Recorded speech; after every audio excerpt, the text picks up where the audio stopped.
Alright, hello everyone. Today I'm going to be showing you guys the game that brought me to 2000 on chess.com for the first time ever. It happened today. You see today, May 22nd. I started all the way down at 1913 and at one point I hit 1907. So I actually have climbed 100 rating points in just one day. So it was a lot of chess games, a lot of 10-minute rapids. And I obviously did a good job climbing. Had a few losses here and there, but for the most part, had a lot of good games.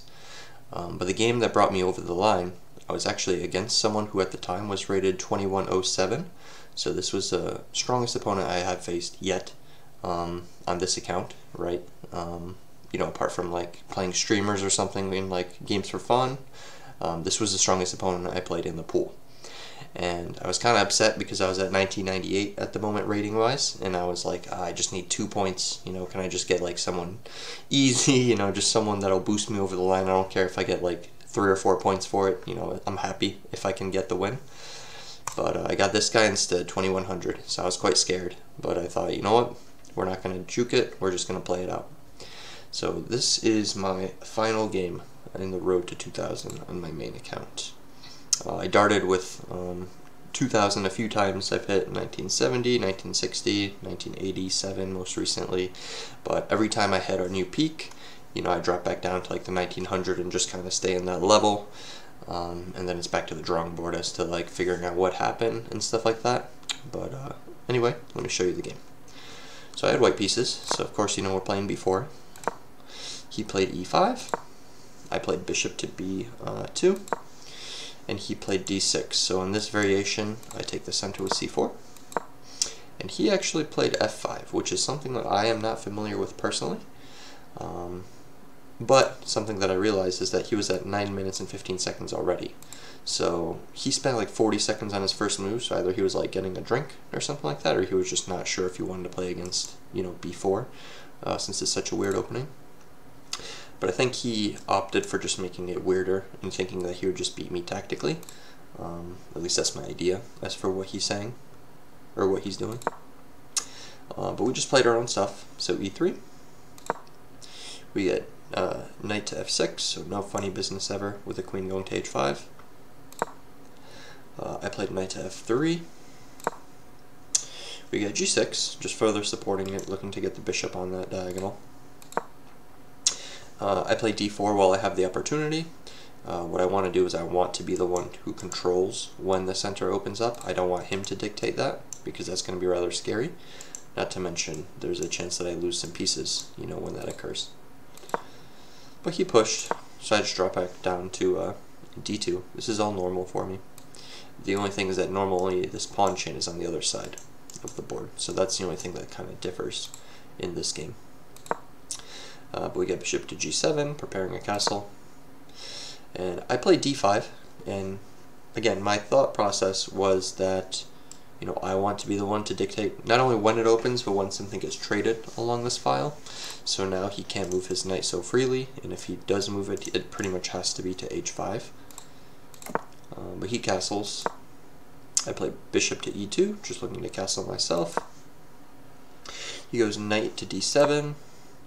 And what I do is I play h4. And what I'm thinking here is that I want to crack this pawn chain, and once I castle, I don't think it's going to be too easy to do so. I can do it with like an f3 later on, but even after we exchange or whatever, then I'm going to have this weak pawn, an e3, which is common in this opening, because your other pawns are so far pushed that they can never really support that e3 square. So I thought, what the hell, I'll just play h4. We don't have to castle. And he played knight to e5. But instead of pushing right away, I tried to see what he was aiming at, and I saw that he had this check planned, which obviously I want to take because I don't want to lose my castling rights, not to mention my bishop's hanging. So I would take, pawn would take, and yes, this pawn would be rather weak, but then he would be the one who's able to dictate, again, when this opens up, where I wanted to be the one who could do that. So I just captured it, knowing that he could only recapture with a pawn, and now that bishop is stuck. It doesn't have anywhere to play. And I could actually change my attention to this side of the board, where the king is rather exposed. But first off, I played h5, and I assumed he wouldn't want to take, but when I checked it with the engine later on, that's actually the best move for him. Because if I were to take back, knight would take, queen would take, for example. I mean, he just has to play like h6, for example, and then he pretty much got my pretty strong bishop, which had a capability of being quite strong over there. He could have gotten that pretty much for free for his knight, which doesn't have a lot of good squares. But he pushed instead. So I obviously pushed one more time, forcing his bishop back, and then kind of keeping his king stuck as well, with only one possible retreat square. Then I play knight to c3. We get bishop to d7, and I play c5. So now I'm going to start my idea of trying to open up this diagonal on his king. He plays c6. I'm happy to take because now it is wide open, not to mention I have a pawn and tempo. He takes with a bishop, and at this point I'm already winning. I wanted to start with the queen because I didn't want any shenanigans to occur where this knight starts doing stuff and then the queen gets traded off, because that's one of my main weapons against the king, so I wanted to start with it. And again, like I said, I cut off all of his important squares, so he can only block with this, the rook, he could block with the bishop, he could block with the queen. Whatever he does though, I'm going to have bishop to also back it up, so that rook will drop for my bishop, and otherwise he's going to lose a piece, which is what happens here. So I don't want to take this right away, because if I take that, then he's just going to take back with bishop. And then when I go here, takes, his rook can go here, he didn't actually lose anything. So it's important for me to mess up this order.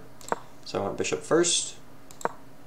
We get rook going to the side to e8, allowing his king some more room to maneuver. And I decided to capture right now. King moved to the side.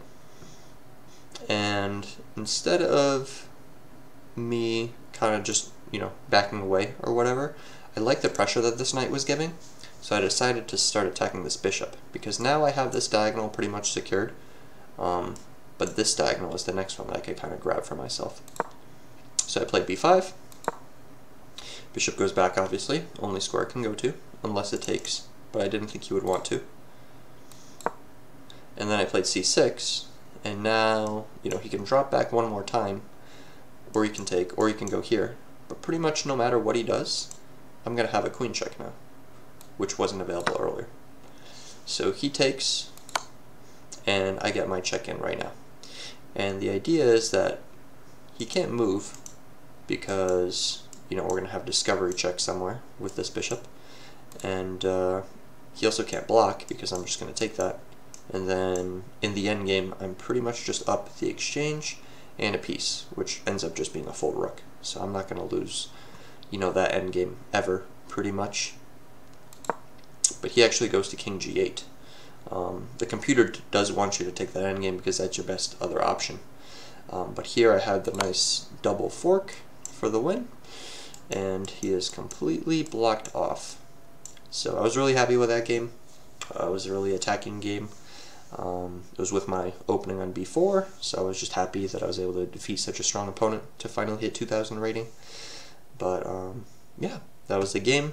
We're just going to keep pushing forward though, so we'll try getting even higher than 2,000, and then of course the speedrun is just until 2,000, and I'll be going nice and slow to show everyone my games and moves, but at least now y'all have some faith that I've actually done it once before, so even if I go through it a little slower, in the 30-minute, because there are more cheaters and stuff in that time format, I'm still going to do it. But yeah, I guess I'll just part with kind of giving my quick thoughts on hitting 2,000 for the first time, because that's like a mile marker for a lot of people, and kind of what gave me the ability to make the final jump. I mean, obviously I've been like slowly climbing, right? When I got back into it, I started at like 14 or 1,500, and then it's been, a couple hundred points here, 100 there, etc. This didn't happen overnight. But I'd say the past month, I climbed around 200 rating points. I hit 1,800, and then decided, from originally a peak of 1972, I dropped down to 1800, and I decided enough was enough, and I just decided to start tryharding pretty much on this account. And the things that kind of helped me a lot more than what I was doing before that dropped me to 1800 is my opening repertoire is a lot more secure. So what I did is I kind of targeted my weaknesses to get the most dynamic growth. So my openings were awful on black. So I was pretty much losing games automatically if people didn't play e4.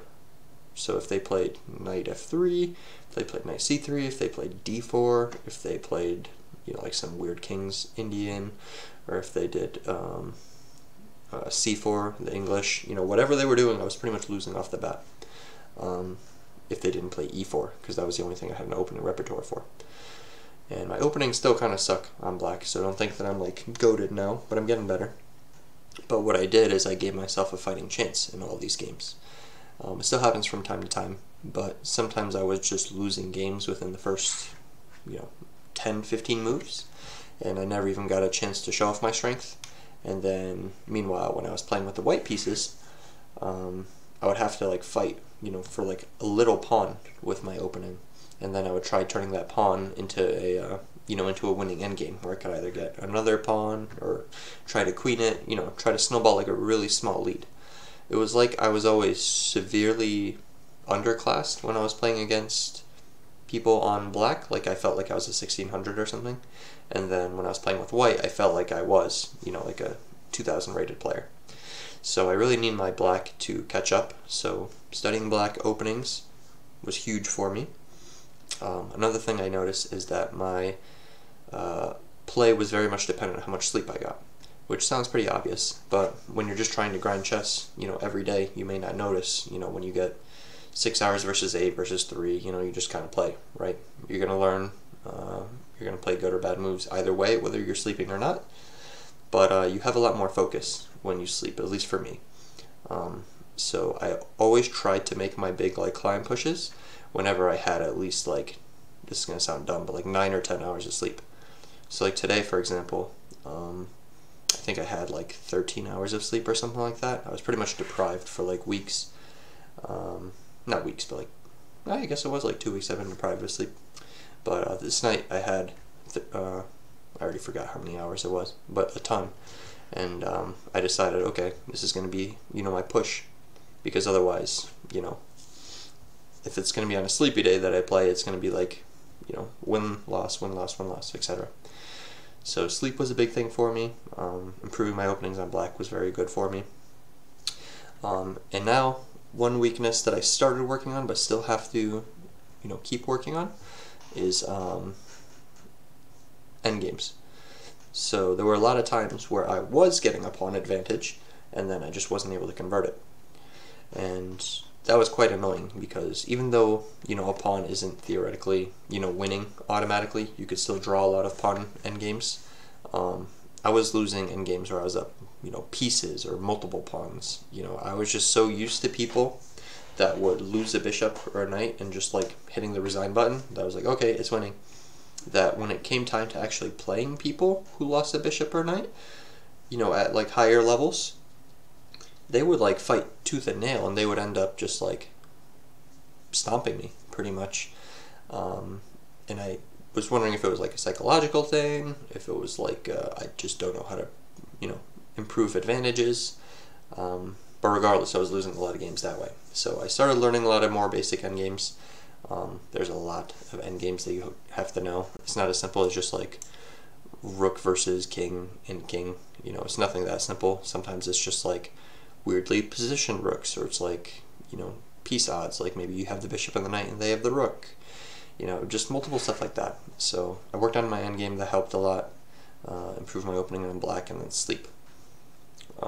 Still have a lot to learn, obviously. I don't plan on stopping until I become a GM, and then maybe even further. But today was a good milestone. We hit 2,000. Thank you guys for watching, if you stuck around this far, and I hope you guys enjoyed the speedrun, if you've been watching that. If not, I recommend checking it out.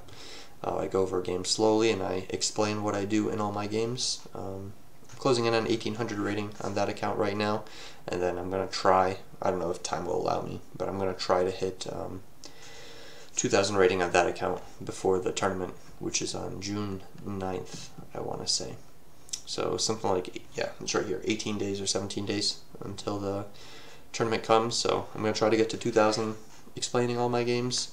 I'm not Hikaru or Magnus, so I can't win all of them, but I do win the majority of them, and I do go over my thought process, which I would say is probably even easier to understand from me than someone like Hikaru or Magnus, because they're going to make a move, and it's going to require so much information that they have to make that move, whereas I feel like I'm just like a step or two above some of the people that are like 16 or 1800 rating, where they could still follow along, you know, my thought process and stuff like that.